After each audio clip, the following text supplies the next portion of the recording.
All right, guys, that's enough of that timer. I don't need the whole thing. Anyways, welcome back. This is the Carnivore Roundtable. My name is John.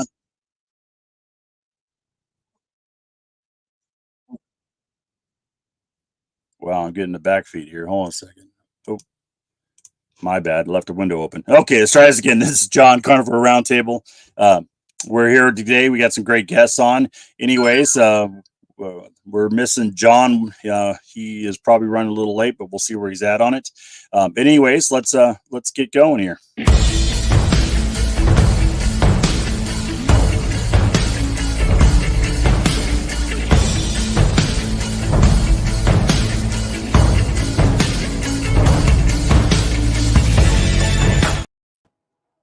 All right.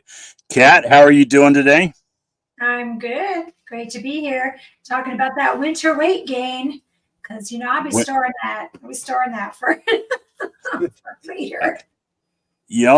I used to blame it on the holidays, but I've been stalled out here since right before Thanksgiving. So anyways, it's a good conversation to have today. And it was actually John that brought it up, as a conversation. So I hope he makes it here today. Oh, there he is. Late. Oh, there we go. You're all right, bud? I'm good. How you doing? All right. Welcome to the group. Let me go through the list here. Corey, how are you doing today, sir? I'm doing real good. Good to be here.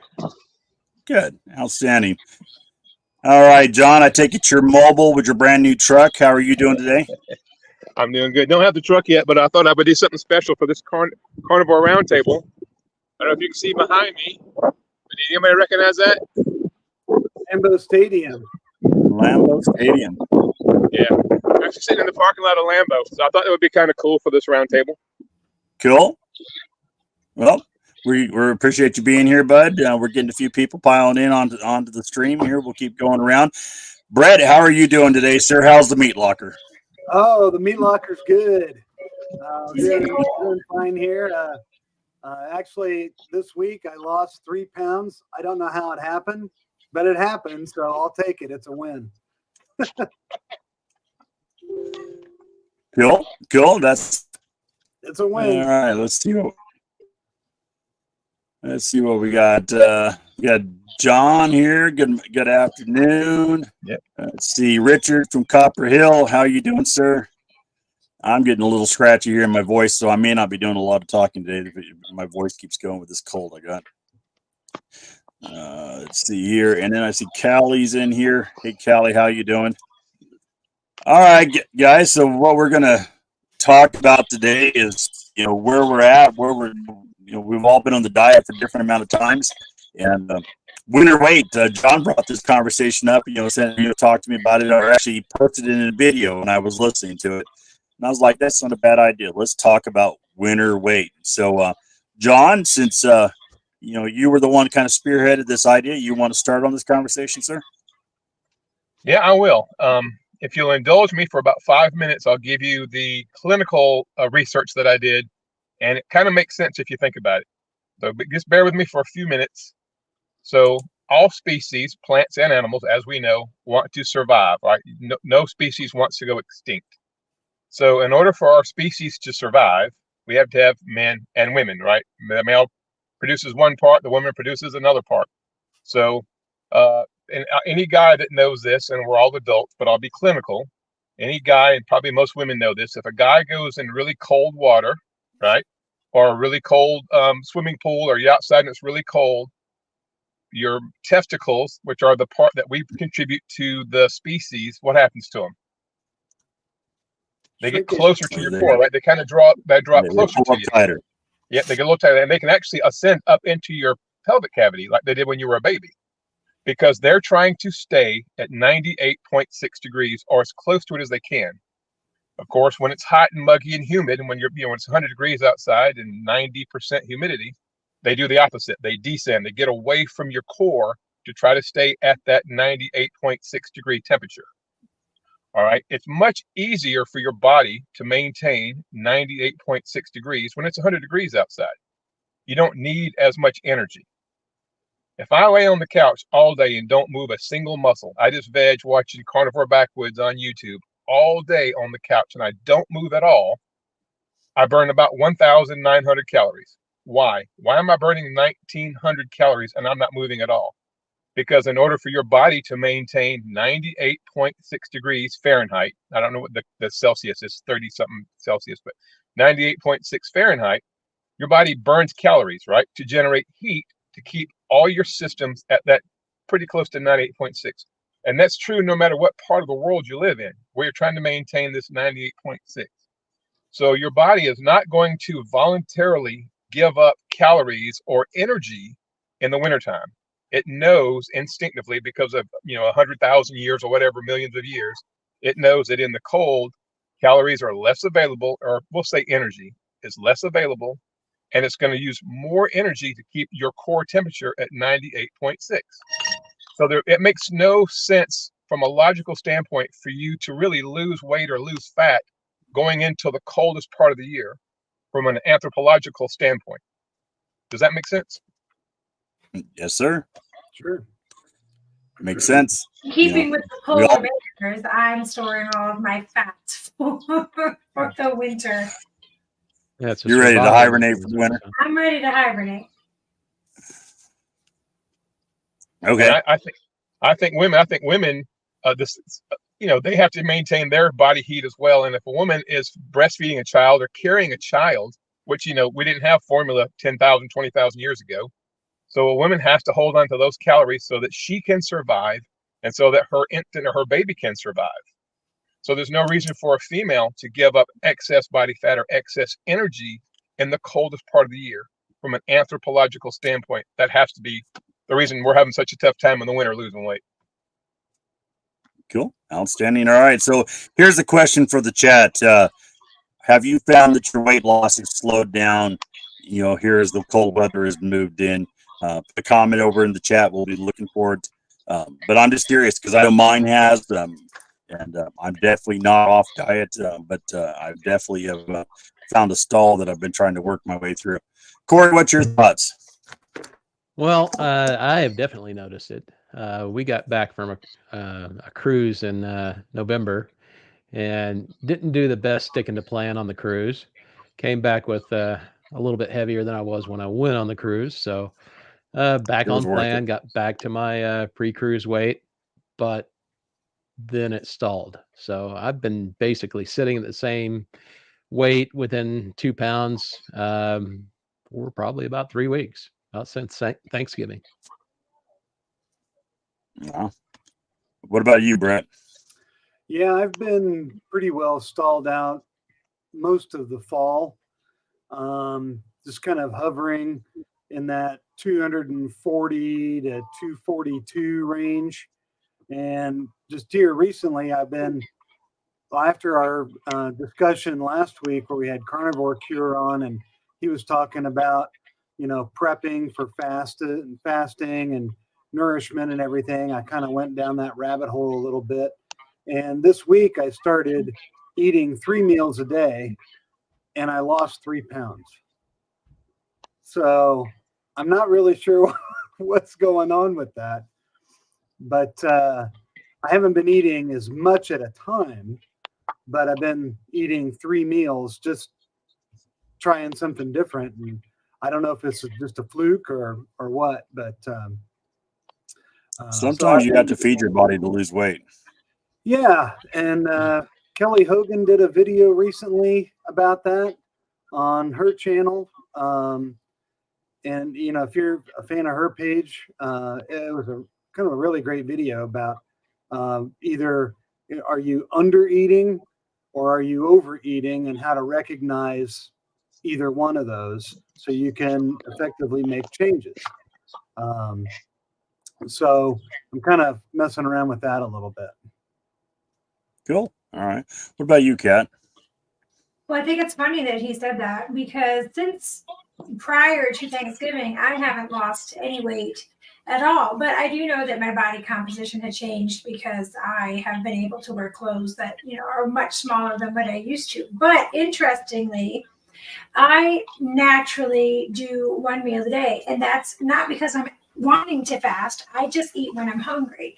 But for the last probably week, I've had this constant I don't know, like very mild nausea, but it's very, very mild. It's almost like not-existent, but it's there. So I was thinking, maybe I need more electrolytes or something, or maybe I caught a stomach bug because I'm with my grandbaby a lot. But I've also been waking up in the morning feeling hungry, which is weird because I'm never hungry in the morning. So I've been doing breakfast in the mornings, and I got on the scale this morning out of just random, and I lost almost 2 pounds for no reason. I'm eating 2 meals a day right now with this weird, like I said, I didn't know if this nauseous feeling was because I'm hungry or what it is, but I don't know. Maybe I need to start for the winter. Maybe my body, because I moved to Colorado.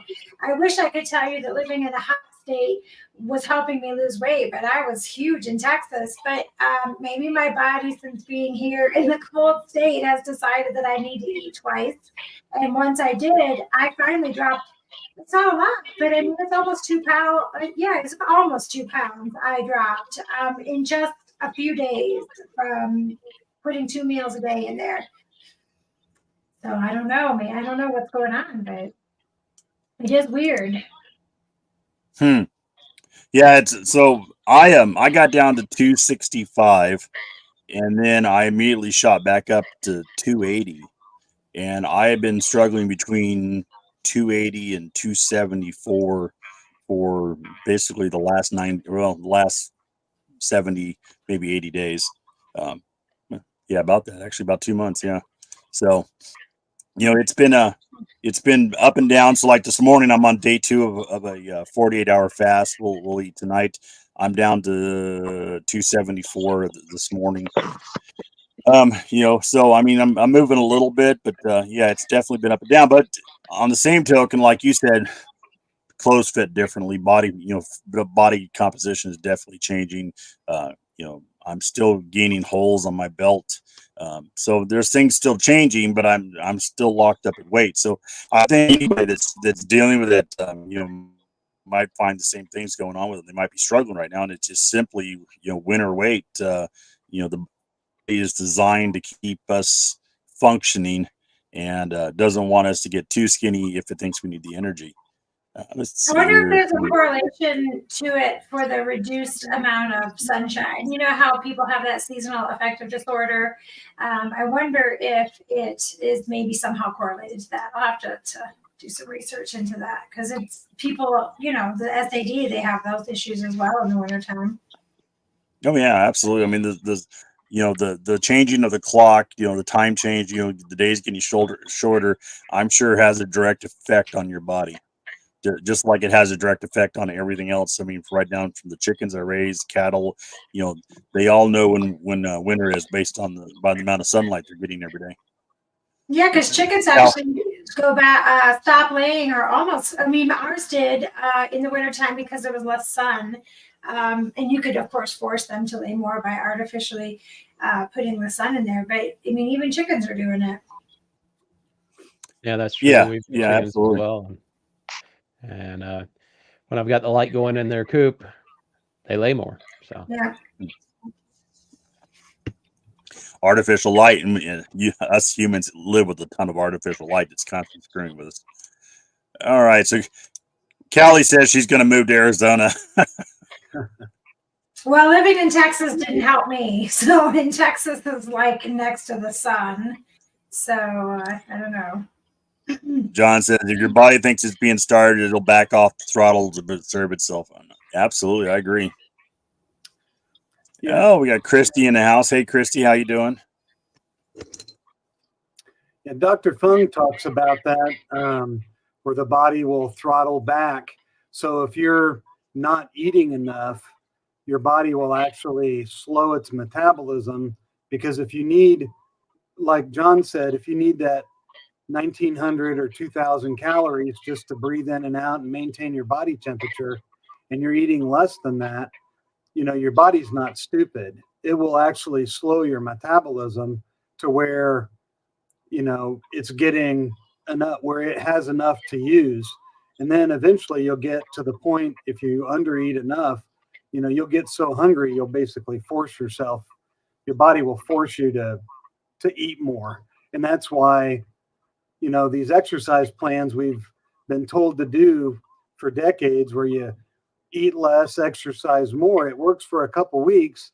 Your body makes that adjustment. You get super hungry, and then you gain all your weight back. So it also explains why when you do those exercise plans and you're starving yourself, when you have a splurge day, your body suddenly drops a ton of weight. Because that's what, when I was doing the exercise and counting calories, I'd pick a day of the week and I would eat extra, and then the next day I'd lose 10 pounds scale, and it was literally that much. That explains why your body's like, okay, we'll release it now. yeah. Let's see here. All right, guys, looking for questions. If you got any questions, make sure you put a Q in there in front of them. We're going to have discussion there.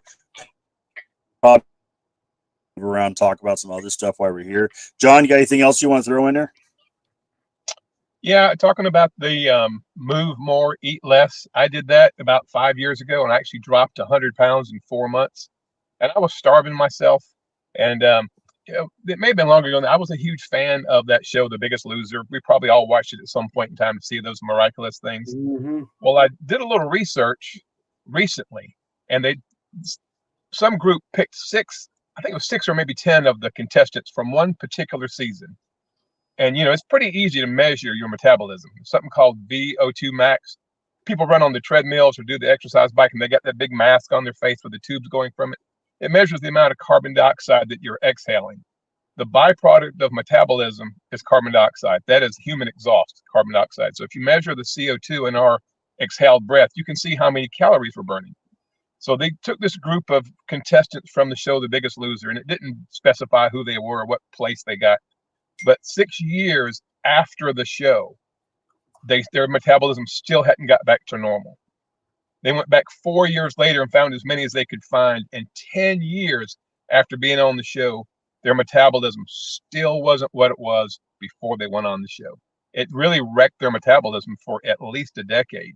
So people like myself and John, or anybody else that's done the whole, starve yourself to lose weight, there's no telling how long it could take your body to rebalance from that.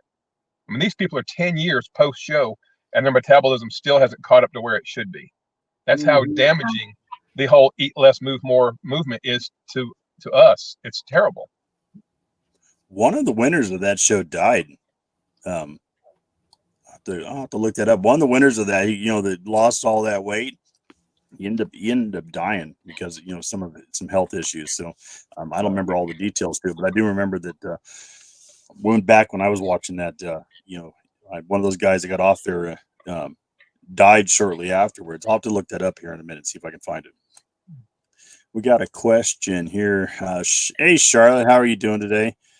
Carnivore while recovering from surgery, healing bones. What's the best carnivore food to eat during that time? More meat or more fat while in recovery? You're going to eat a balance of fat and meat. You need the protein for muscle growth. Any type of surgery is going to affect your muscles, and then the fat's going to bring in a lot of nutrients. So you definitely need both of those. What do you guys think? Well, Go ahead, Corey. I would think need both, especially because the fat has, there's so many things that fat actually needs to do in your brain, your hormones, and it's even been discussed that it helps with nerves and nerve pain, which you're probably going to have some of that after a surgery. But I'm not a doctor, so I don't know for certain, but I would think both for sure. Yeah. Corey, what was your thoughts? I would say I wouldn't change much at all. If anything, I would add some bone broth. Drink a lot of bone broth every day. So that's going to give you a lot of nutrients in a compact form, a lot of minerals that you really need. So, but I'm not a doctor either. That would just be my thoughts. John, thoughts? I think he's right. I think bone broth, because of the nutrient content of it, then you put it in a broth, it's much more bioavailable. Your body's much able to absorb it better being in a broth form than if you chewed it up and had to go through your whole digestive system. So yeah, that's fantastic advice. Bone broth. That's perfect. Yeah. Right. I would agree with the bone broth, especially if you can make your own versus store-bought. It's going to be much more nutrient dense. And you got to remember, what are your bones made of? They're made of protein. So, I would eat a protein balanced fat meal. Lots of beef.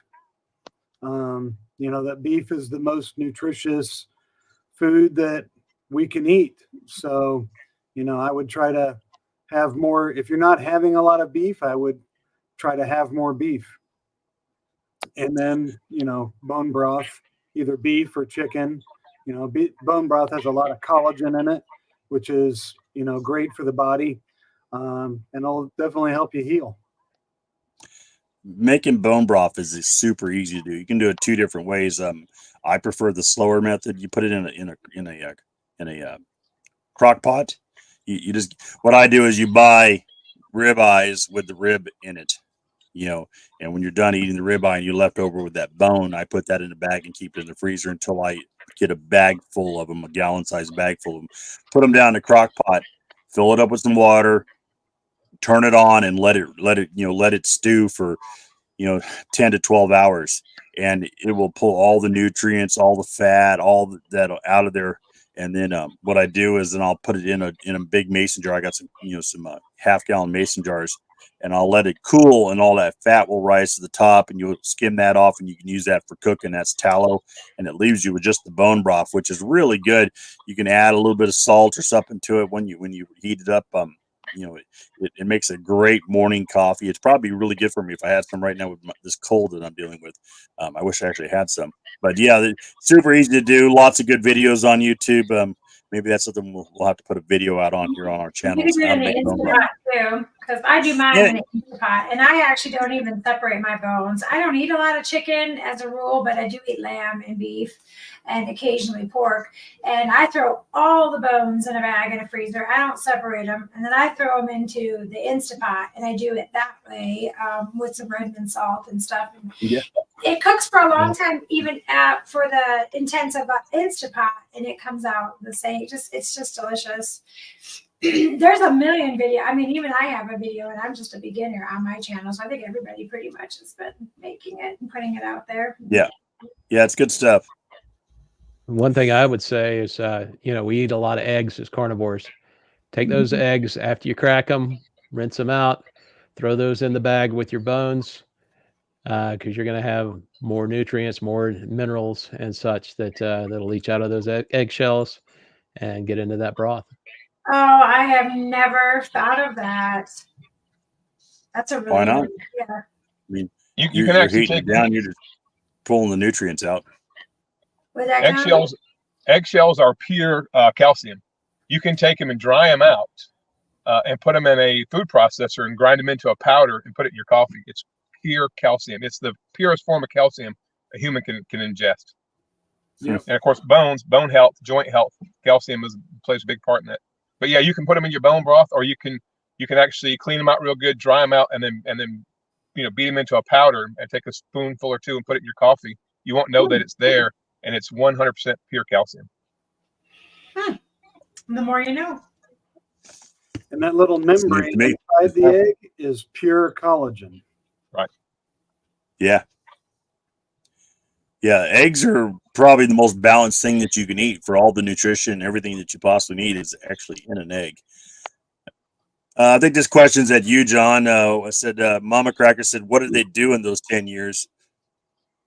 The article that I read didn't specify, but I'm assuming they probably at some point in time go back into their old habits. So they're probably eating, they've all gained weight. They've all gained all their weight back plus, without exception. Every single one is heavier now than they were when they started the show. And it makes perfect sense. Their metabolism is worse now than it was before they went on the show.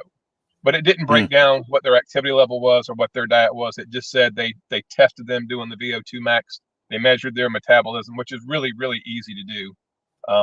And 10 years out, they're worse off than had they never gone on the show.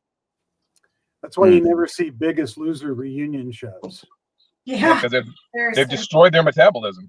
Which I always thought would be a great idea if you had, the money for like a carnivore or a keto channel to do like a Biggest Loser reunion, and then you put them on keto or carnivore, and you do a Biggest Loser that way. Just thought it'd be an interesting show, but it may not be as entertaining as watching fat people run on a treadmill. So sweating bullets. yeah, Yeah.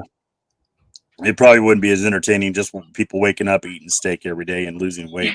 That's not Right. that's not very exciting. And I went to bed last night. I ate a pound of steak and a half a pound of bacon, and I woke up the next day weighing a half pound lighter. Yeah, that's not the excitement they want on television. right. John says television has done us a terrible disservice. I couldn't agree. That's true. Rich here answered my question. Poppy Kramer, comedian and Biggest Loser, season 3, at home winner. He's the one that died, and I don't remember all the details behind it. But you're wrecking your body by starving it, and you can't maintain. We've all been there. We've all tried it. We've all tried the starvation. You move more, eat less, and it doesn't work. You end up right back to where you started. Do the cycle over and over again. And you got to remember, there's a difference between starving and fasting. There's a big difference. Starving Absolutely. is involuntary, and fasting's voluntary. Fasting, yeah, and it's it's a prescribed time with a predicted outcome. You're not doing it for extended periods of time. Starvation is when you literally have no access to nutrients. Let's see here. Making your own bone broth is so easy, and it freezes too. Make a bunch pre-surgery, had it frozen, ready for your recovery. Yep, that's good advice. Let's see here. I have a history of eating extreme low calories and finally have gotten my calories around 1,500. Working on getting above 2,000, but I've been sick for a few weeks. Now I can't eat at all. Well, bone broth is a really good one if you might want to look into, because it helps you get some nutrients and helps you get some in there to help you with your cold or sickness that you're dealing with. Hey John, can I say something on that? Yeah, go ahead. Our bodies don't chase calories.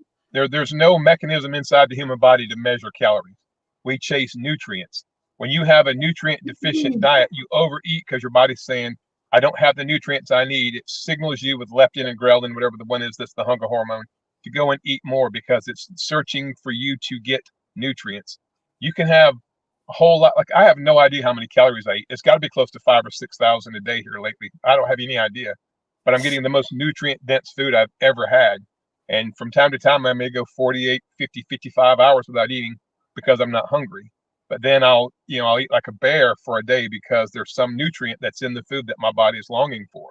So calories, I know we've been trained for 50 years to count calories, but your body doesn't have any way of measuring calories. Your body measures nutrients.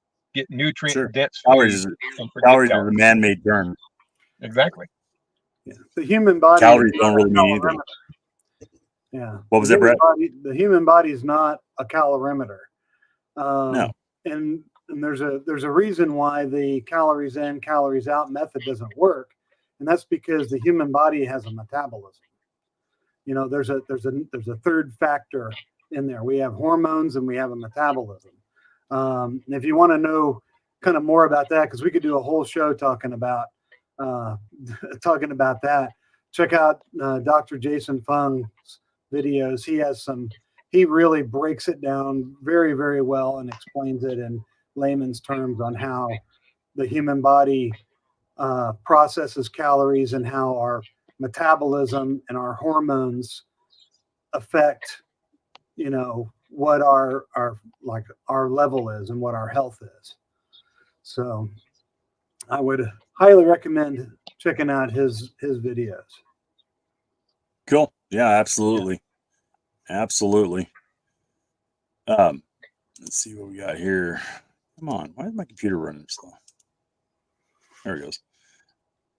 The body heals quickly in ketosis, so I'd say make sure you're in ketosis, even if that means having to have to fast. Absolutely. That's why it's nice that I'm fasting right now, because I got this cold going on. I think it's helping me get over it quicker. I definitely feel better today than I did yesterday. Let's see. Yeah, and a lot of people say pre-surgery, it's good to do a fast pre-surgery. you may, do some checking on that and see if it would work for you. There are those, and I'll throw this out there.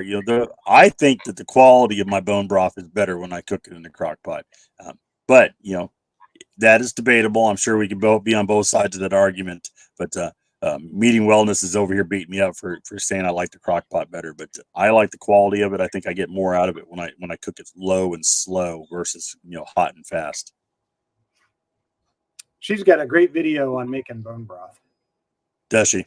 Yeah. Real good one. You can buy bone broth from the store. I know like Food City here sells it. You just need to look at the ingredients and make sure it's just bone broth and nothing silliness in there, because some of the bone broth has garbage added to it. Most of it does. You're much better off buying it yourself or making it yourself if you can. But you can buy it, but it's kind of expensive. The good stuff is definitely stupid expensive. Like Kettle and Fire, it's ridiculous what that stuff's The costing. stuff with the less ingredients, the easier it is to make, is the most expensive. The stuff with 15 different ingredients that you don't want in your body, you can get that dirt cheap. Yeah, it doesn't make any sense whatsoever. And the question there is, can you buy bones from a butcher?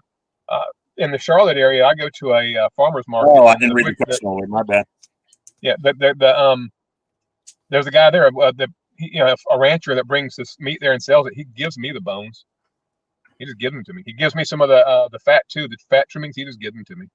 Wow. Oh, absolutely. Yeah. You can go to a butcher and just tell him you want bones for your dog, and he'll give you all kinds of stuff. Yeah. Yep. Yeah, absolutely. And if they do sell them, it's going to be dirt cheap. Yeah. Send him a Christmas card this year. Yeah. I used to get the big bones, and I'd put them in the smoker and smoke them, and then use them for making soups and stuff. Oh, absolutely. That sounds good. It's a good way to go. Probably improve your bone broth too if you had some smoked bones in there. Think about that. All right, I'm looking for questions, guys. If you haven't done so already, could you hit the like button, hit the subscribe button for all these channels? They're all working hard to provide you guys content. So if you give them support, that'd be awesome. I think everybody here, let's see, probably got a Corey, what's your subscriber count right now? We are at 177 today. All right, Blew up 177. last weekend. So you're picking up. So definitely go over to Corey's channel and give him some likes, give him some subscribes, help support his channel. I posted his channel up on my Facebook page yesterday to help push some people that direction. So hopefully we'll help you get some more subscribers. John, how are you doing? What's your channel up to? This morning I was 185, so it's doing pretty good. I'm enjoying it.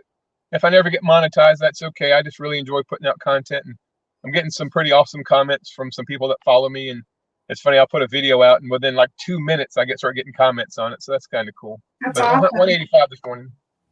My favorite is comments. When I post a video with people comment, and the interaction that I have with people is some of my favorite part of doing this.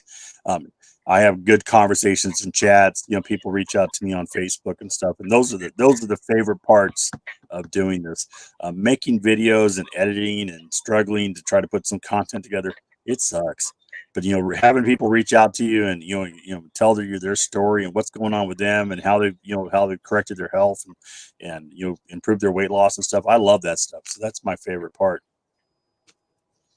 That's for sure. Another thing Brett, how's your channel doing? I'm at 544 subs. So okay, pretty happy with that. I mean, you're plugging along. I've just had the channel since August. So, I mean, the growth has kind of slowed in the last couple months, but, honestly, I haven't been putting out the content recently that I was at first, and I'm working to get better at that. So I'm going to have more content coming, but yeah, I'm pretty happy. I just, I'd like to get the watch hours up. But I'm getting close to where I can. I'd like to get to the monetized point, but if I don't, it's okay. Just you're not going to get rich doing it, but at least it'll help offset some of the expenses on it. Just want to contribute. So. And then, Kat, I know that your channel's been moving along. Where you at? Last I looked, I was at 2466. Again, mine was cruising very steadily up for a while, but then I moved, I got sick, and I hadn't been putting out any content. And that's the key, unfortunately.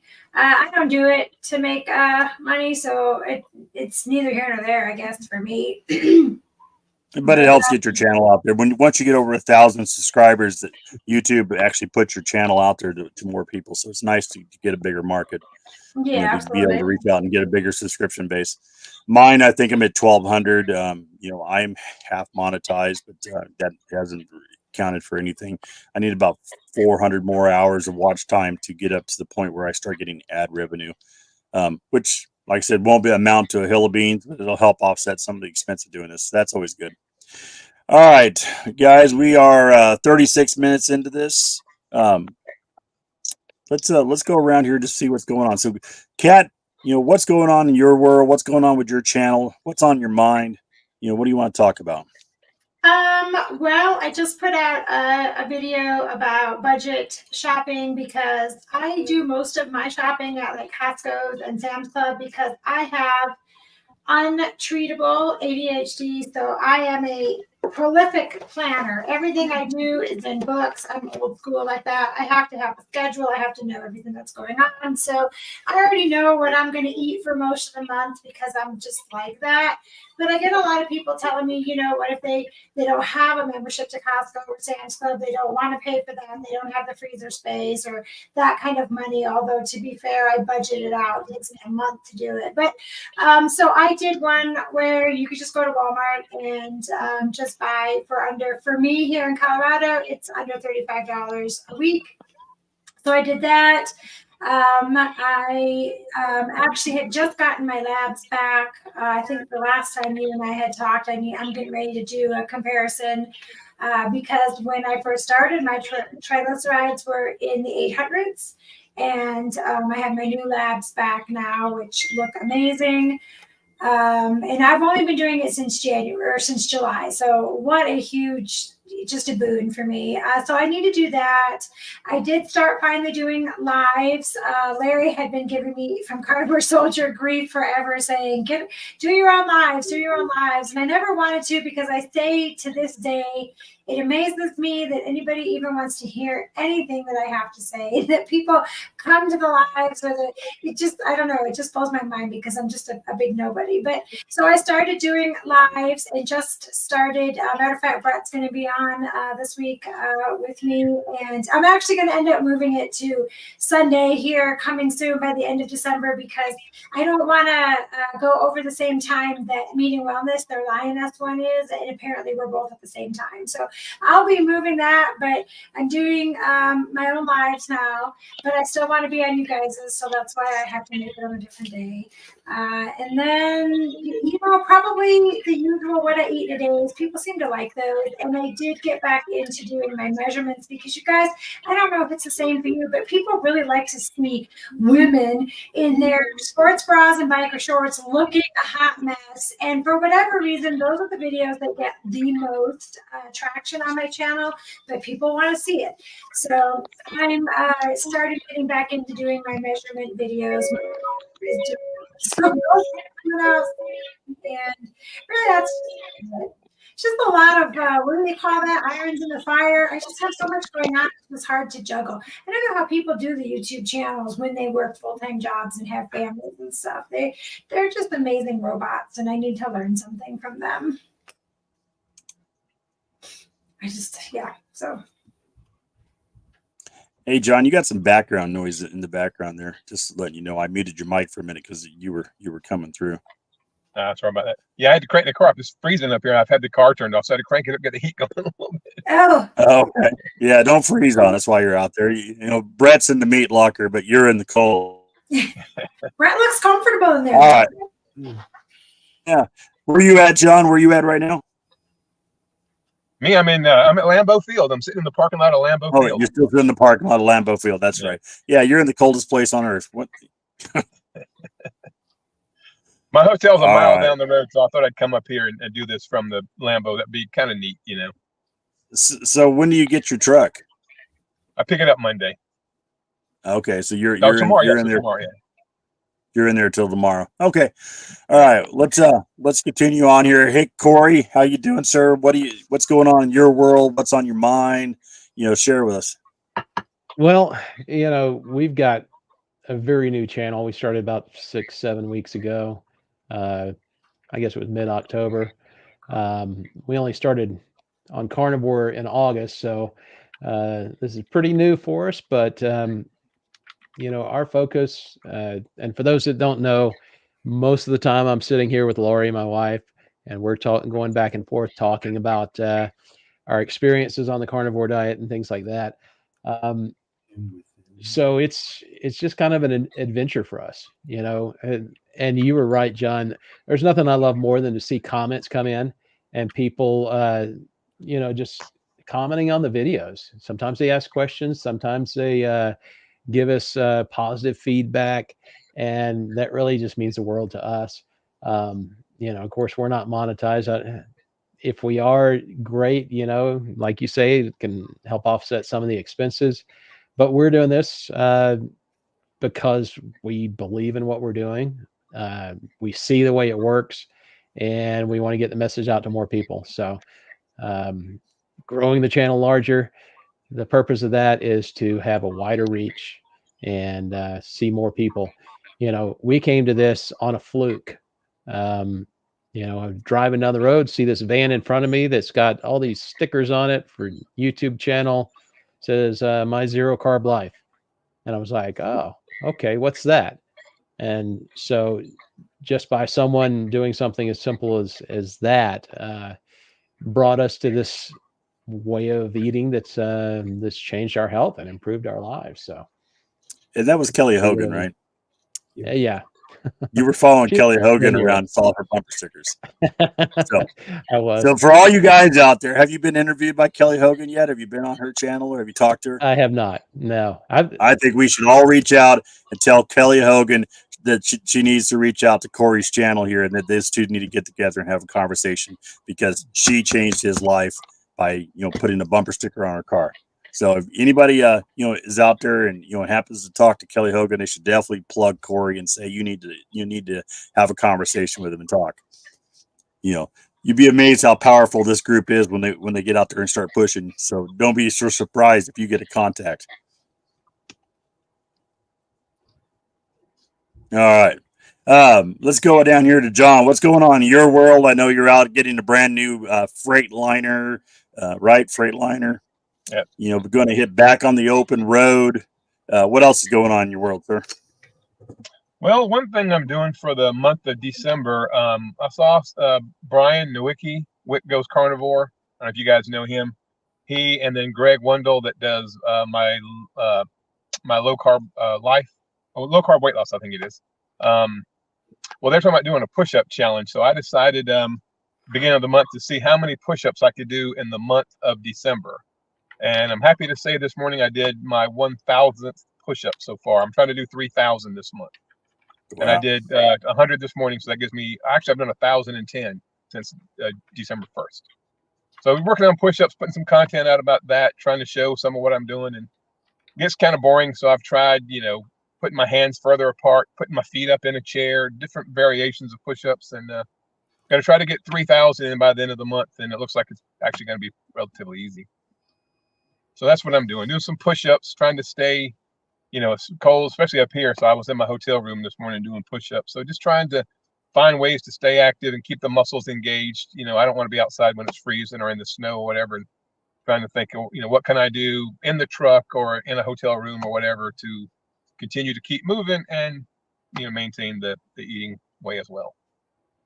Cool stuff. If you guys haven't checked out his channel, he's got videos. He's holding himself accountable. You can watch him do his push-ups. He is definitely rocking it out. I watched a video the other day where he was rocking out the. What were you doing at every so many minutes? I forget what it was. Yeah, I did 20 and then rested 5 minutes. Did 20, rested 5 minutes. So I got 100 push-ups in 25 minutes. Cool stuff. Absolutely. And keep in mind, All right. I'll be 57 in March, so I'm not a spring chicken anymore. Yeah. And how much weight have you lost? From my very heaviest way back, I've lost 100 pounds. But when I started the carnivore, I was at 290. I'm now at 230, so 60 pounds.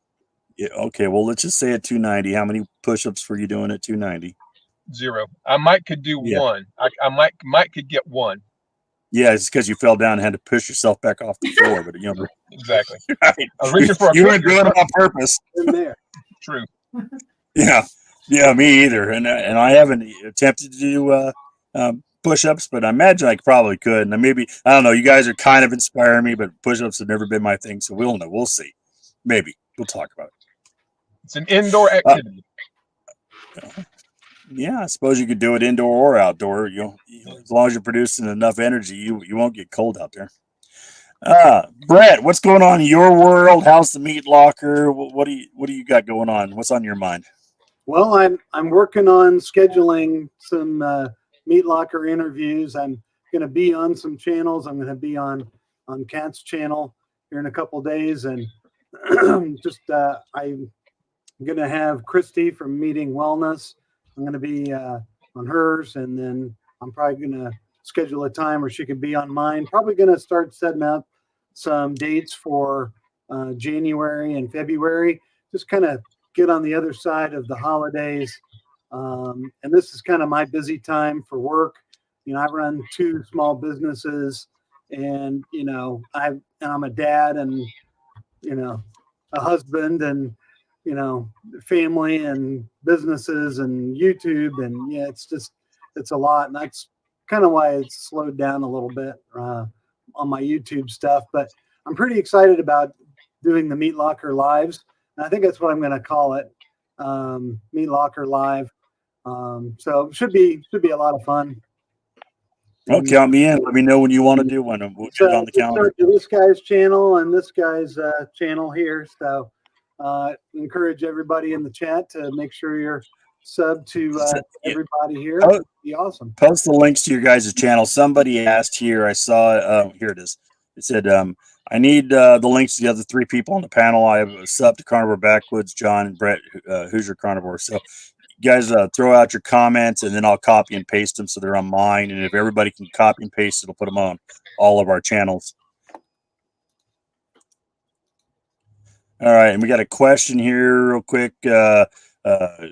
Anyone seen a different body composition with fasting? I think probably the biggest person here fasting would be Brett. So why don't you start with that?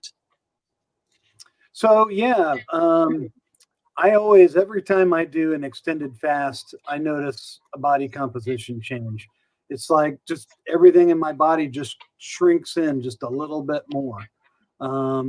So depending on how long you fast, I mean, if you do 48, you're probably not going to notice too much of a difference. You know, maybe a little bit in the way your shirts fit, or, you know, the way your jeans fit. But if you do a 5-day fast, yeah, you'll definitely notice.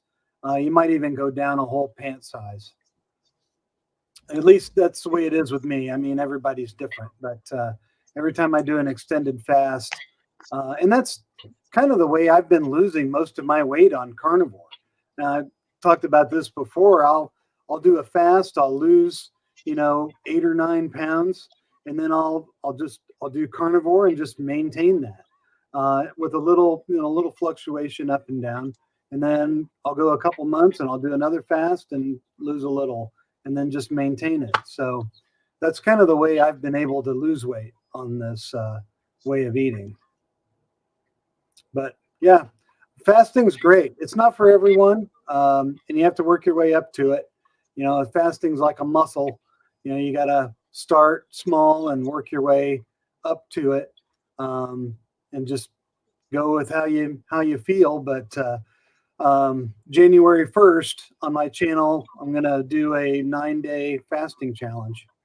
So if anybody wants to get in on that, you know, we'll do a video, maybe get channels together and a live and talk about a fasting challenge. If you don't want to do 9 days, it's fine too. But I think it'd be a good time to start to do one. first of the year. I've done 48 hours. I've not tried to go past that. I'm thinking about doing a 3-day, but I'm Really, normally ready to eat by the end of 48 hours. So once you get over the 48 hump to 72, it's easy going after that. The 48 is the hardest part. You're kind of quitting at the apex of the difficulty. At least true. for me. Yeah, no, you're probably right. So my thing is me and the wife fast together at the same time, and she likes fasting while she's working, and I like fasting while I'm off. So she wants to go to work and keep her mind, on work so that she's not worried about, eating. And I like to be off because when I'm at work, that's normally when I'm thinking about, I'm passing a restaurant because I'm out on the road, right? So this weekend works out because this is the weekend she works and I'm off, and so right now we're in a fast. And I normally, go back to eating at the same time she does, but I may push out past it and go an extra day or two and see how that goes. But I haven't decided yet. All right. So Susan says she's subscribed to everybody's channels now. Yeah. She said, okay, good, Susan. I realized I forgot to cat and was about to post it for you. So anyways, if you guys haven't subscribed to the channels, give them a subscribe. If you got any final questions, we're going on an hour. We're not in a hot conversation here. I try not to, I used to do these for 2 hours, but I've been holding them to about an hour and a half. But anything over an hour is good for me. So if you guys got anything else that you guys want to talk about, we're good to go here. I got one more question popped in here. Do cravings come back after fasting? That's the only I get cravings / the munchies.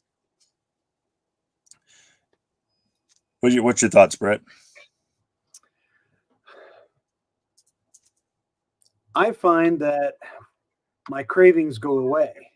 And now when I'm ready to eat, I'm ready to eat. So you do have to keep some level of self-control when you refeed. Some people just get, very, very hungry and they overeat. And that's, you don't want to do that. You want to just kind of ease back into it. So if you're planning to do a fast, then also plan your refeed as well. So, have some bone broth ready. Make some bone broth beforehand. If you do a fast, probably more than 72 hours, you don't have to do a refeeding protocol, but I would recommend it just because you don't want to have any kind of issues. Have some bone broth, and then like in another hour, have some scrambled eggs. And then, later on, have a regular meal that you would normally eat. So when you fast, you just want to go right back into after your little refeed procedure, go right back into your normal eating. Some people may be tempted to overeat, but I find that fasting kind of fixes my cravings. So I agree. I'm on I don't know, about 36 hours into my fast. I haven't had I'm not even been hungry. I didn't have any cravings last night, which was unusual. Normally when I fast, normally by the time I normally eat, my body's like, hey, are you going to eat? But I've carried through perfectly fine. And honestly, I'm not even looking at eating right now. And, I did pull something out for dinner tonight because the wife would kick my butt if I didn't. But, I'm not looking to eat. John, what's your thoughts? Yeah, I think about 72 hours is the longest I've fasted. I think I did maybe 4 days one time when I was trying to lose that weight several years ago. I don't know. I was watching Coach Bronson, which he was on. Didn't he come on like 2-3 weeks ago? Coach Bronson. Yeah, he is not a fan of fasting at all. And I watched the video, and I get the benefits of fasting for the autophagy and for the cellular, cleansing. But I don't know. Here lately, I've plateaued. We talked about our weight earlier. I've been at between 230 and 234 for about 6 weeks, and I am markedly hungrier now than I was. And I'm just at the point right now where if I'm hungry, I'm going to eat. And I've been eating a half a pound of bacon and about 10 eggs for breakfast every day. And then I have either a pound of hamburger meat or a couple of steaks for lunch. So I I don't know. I've done fasting. I do enjoy it. It's nice to know that you can do that. But here lately, I'm just ravenously hungry, and I'm not gaining any weight, but I'm probably more active, and I think I'm probably building muscle, which makes me a little more metabolically efficient, I think. But just Sure. not a big fan of fasting right now. Maybe when the weather gets warmer, maybe I'll throw a 72 in there and see how I feel. But for now, it would be tough to sleep if I didn't eat. Cool. Corey, what's your thoughts on fasting? Well, to be perfectly straightforward, I don't have a whole lot of experience with fasting. That's I good. have actually only done one fast on while we've been carnivore. That was at the end of a vacation. Went on vacation back in September and did not stick to plan. Came back and said, "All right, I got to get back on plan." So I did a 36-hour fast, ate nothing, and got right back to eating at home the way I'm used to, and no cravings, no problems with it. But yeah, I've heard different opinions on fasting, whether it can, have negative effects on your metabolism or positive. It could depend on the individual. So I haven't really tried going down that road quite yet. I have Coach Bronson coming back on my channel this coming Wednesday for an interview, and I'm sure there'll be a conversation that we'll have because I do. He is an avid against fasting, but on the other side of it, if you think about it, fasting's been around for thousands of years. It's been talked about for thousands of years. It's been talked about by lots of different people in different cultures and society, and it's kind of a natural thing. I mean, when you didn't have a refrigerator and you didn't have a grocery store to go to, you killed your game or you killed your livestock, and you had food. And when the food ran out, you were in a forced fast until you had more food. And so, fasting is not, I don't think is a bad thing, but I don't think I think you can overdo it. And Carnivore Wellness, she actually overdid fasting and caused her a bunch of health problems. So you gotta be careful with it. Kat, what's your thoughts? Well, except for when I was sick and didn't want to eat, I don't intentionally fast. I like to do what I call intuitive fasting, I guess you call it. And I just eat when I'm hungry. Now, up until just recently, I would go a whole day. Sometimes I'd be out running or working all day and realize that 4 or 5 that I haven't eaten anything all day, subsided merely on coffee. And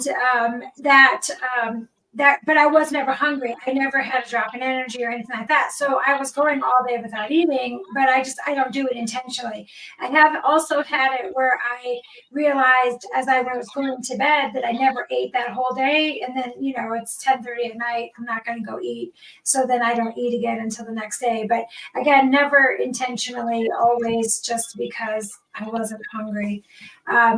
Coincidentally, though, recently, I wasn't losing any weight since before Thanksgiving.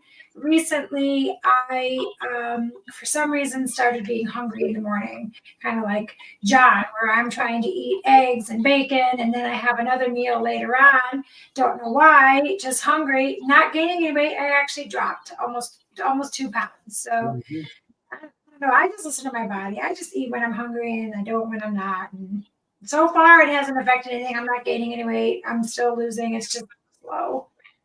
But that's okay, because I didn't start this to lose weight anyways.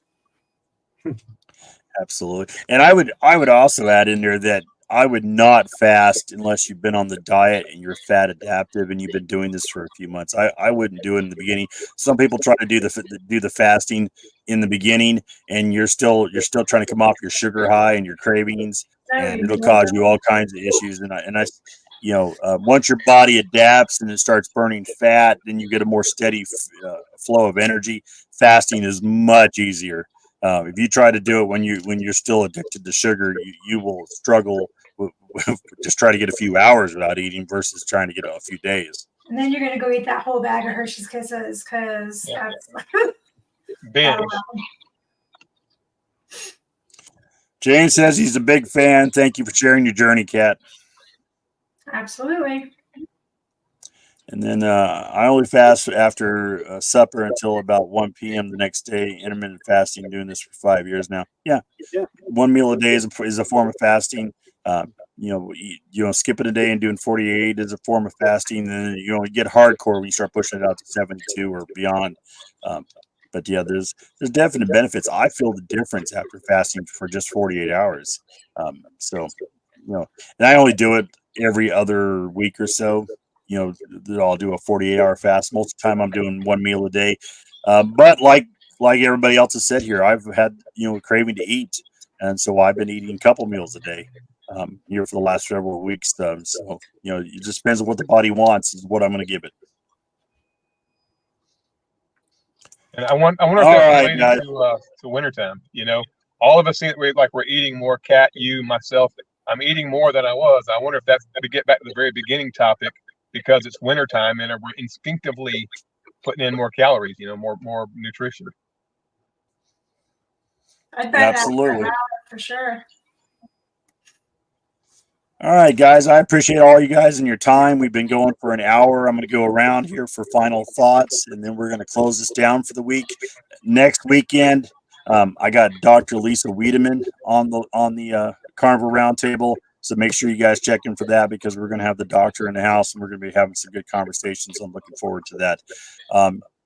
Also got Anna, who's JT from Poco Moonshine's wife, is going to be on the live with us. So that's pretty cool too. So looking forward to it.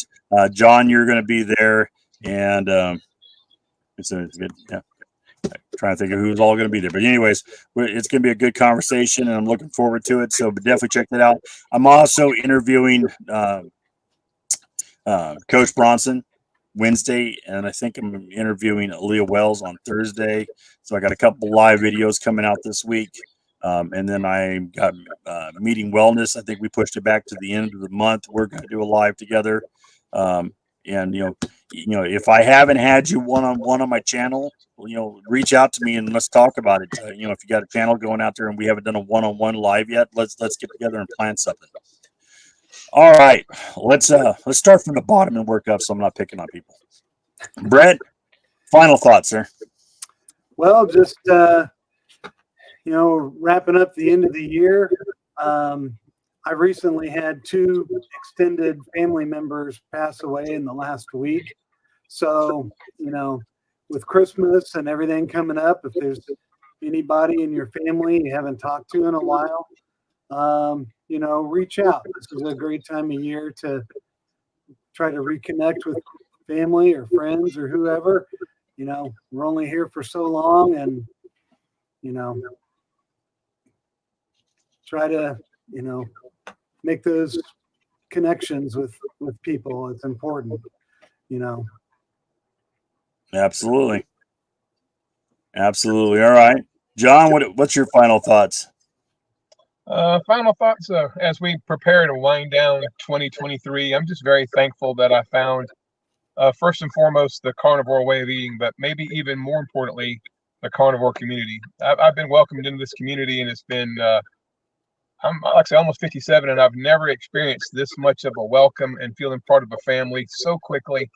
And it's just been awesome. 2023 was life-changing for me, going from very, very sick to what I consider very healthy. My God, I did 100 push-ups before 7 o'clock this morning. So just really glad for 2023, what all it's brought me, the people that have come into my life that I would never have met outside of this way of eating. And really, really looking forward to 2024, getting started again, and hopefully can make more friends in the carnivore community. Absolutely. Corey, final thoughts, sir? I've got to echo John's thoughts. This community is absolutely amazing. For a tiny little channel like us, we have had so many people reach out with comments. It's grown faster than I ever thought. We just kind of threw up our story on a whim, thinking that we just let people know what we've been through, and the community is really what lit a fire under us to do more and to share our story and share our daily struggles, to try to keep people energized and motivated and moving forward and continuing along this path. And so it's all those viewers that really mean the world to us, that leave nice comments or ask questions. And so as we close out this year, let's keep moving forward. Absolutely. Eat your meat. All right. Kat, final thoughts? I'm just gonna mirror everything everybody has been saying already. I am so grateful. I was so sick. I was so miserable, and I literally wanted to die. So I am so grateful for finding the carnivore way of life, especially from being a vegan. And all of you guys and everybody that I've met in the carnivore community, they just welcome you with open arms. They support you. You have a question, they help you. They're just literally an amazing bunch of people. And I just thank the Lord every single day that He led me to this path. And I'm really grateful for the holidays coming up. And I'm just so very aware of how important it is to spend the time with my family, and how nice it is to no longer be so food centric and worried about everything being around food, and how I can focus on the things that really, really matter. And I just feel like the carnivore lifestyle has brought me here, and this reduced anxiety and stress and everything. And to all of you, I appreciate you more than you know. I've reached out to John numerous times, and he helps me. And Brett, you were so willing to come on my channel. And yeah, just you guys are all amazing, and everybody out there that's so supportive of us. So give yourself grace through this holiday season. If you fall off, what does Larry always say? If you fall off the horse, jump back on, and just keep on keeping on. Outstanding. We got one question here. I figure I'll jump in here real quick and answer this before we close out. So, do any of you take Metamucil? No. Nope. We all in agreement? No. Better. I don't go to the bathroom at all as it is. If you're pooping it out, you don't need it. So, here's the thing about fiber. What goes in is what comes out. There's no processing. Your body can't consume it. You eat it. It comes out the other end exactly like it went in. So that's why you have big, massive bowel movements when you're using Metamucil. You don't need it on this diet. Most of us who've been on this diet for any period of time, we have the bowel movement once every other day or two. It's small. There's not a lot of waste. And that's just the way it is. It's hard to wrap your mind around it. And you start thinking, people start thinking, oh my God, I'm constipated. I can't poop. But really what it is, there's nothing to poop. Your body will consume the meat. It will consume the fat. Unless you're overeating, then you'll start getting that out as the runs, if you're getting too much fat or something in your diet. But for the most part, you're going to consume and utilize 99% of what you're eating. So your bowel movements will be small. We've all faced it. We've all had these conversations. It seems to be a common thread amongst all our channels. We all have our poop conversations. So with that, no, none of us are doing Metamucil. If you actually go back and look at the study, and I encourage you to go do your own research, the study on fiber says this. It says that people who consumed a high fiber diet, had, and also, let me back that up, people who had, cancer or prostate cancer, colon cancer, and consumed a high fiber diet had less mortality. That's what the study actually says. That was the conclusions of the study. Nothing in that study actually, came out and indicated that by consuming large amounts of fiber was any way healthy for your colon. It didn't indicate that anything was that it made your life longer. It didn't do any of this stuff. You can go back and look at the study yourself and read it. I encourage you to. I'm not a doctor. I'm not the guy that did the study. I'm just telling you what I read. So, fiber has been something that's come about in the last 20, 30 years where they're telling people they have to eat all this fiber. No, none of us are doing it, and none of us are having issues in that department. I've never talked to anybody that needed to. Anybody else want to chime in before I close this down? I did take Metamucil, I think 3 or 4 weeks in, because I'd been 2 or 3 days without a bowel movement, and I was concerned. But I watched one of you guys' channels, one of the channels out there, and I realized that's what life is going to look like going forward. And now, John, to your point, maybe every other day, every third day, it's very minimal. I use very little toilet paper. and because my body's absorbing everything. More savings, more money saved, less Yeah. doctor appointments, less garbage, less toilet paper. There's so many ways you save money on this diet. You start to end it all up, it'll blow your mind. The commercial industries basically put this picture in people's minds that consuming fiber is like having some type of brush or something that's going Clean to out your clean colon. out and you scrub your colon clean. right, and it's just not true. Just bristle brush going through your colon. It's just scrubbing it clean. Right, Car yeah, wash. Well, yeah, it's not. So I'll say this. I'm sorry. Beef is the most nutritious food, so your body absorbs almost all of it. So when you eat that steak, there's not going to be much coming out the other end.